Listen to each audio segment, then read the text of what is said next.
Speaker, I yield 3 minutes to the gentleman from Florida, Mr. Mack. The gentleman is recognized. Thank you very much, and I want to thank the chairman, Mr. Baird, for his work on this important issue. I also want to thank the ranking member, Mr. Hall, for his hard work and dedication, and I also want to recognize that in this bill there may be a lot of people who have concerns about the funding levels, and I'll just pick up where the chairman talked about that this is an authorizing bill. This is not the appropriations process, but it is important that we recognize that for our researchers around the country, they need to be able to plan looking forward, and if they constantly are relying on funding to be done through the appropriations process once a year, whether or not they're going to have the research dollars or not, that is no way to conduct quality research, especially on an issue that's so important, and I too call this red tide. This is an important issue for all of us, not just those that live along the coast, but for all of us.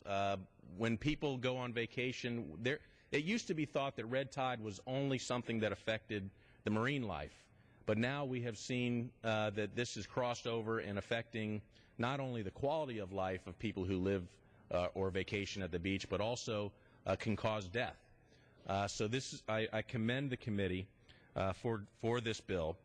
Passing this important legislation is the first step in increasing research for red tide while ensuring that scientists and experts in the field, and not politicians, determine where research money is spent. And this is an important fact because right now, me and all of my colleagues, we try to make sure we bring some money home for our local research organizations, which we support.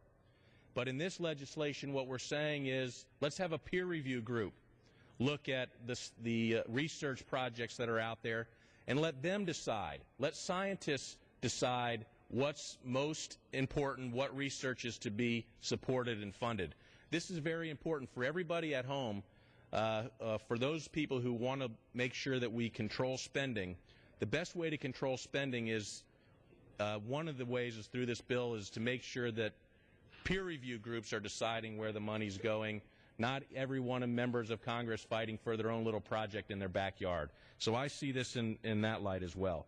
There are great organizations out there, whether it's Woods Hole or Mote Marine or Florida Gulf Coast University, and also Oceans Champions, who have been working hard on this legislation, and we need to support them as well. So on a last note, growing up in Southwest Florida, I would, I spent my whole life on the water in Sanibel and Fort Myers Beach and Captiva, and we would have red tide maybe 1 week out of the year.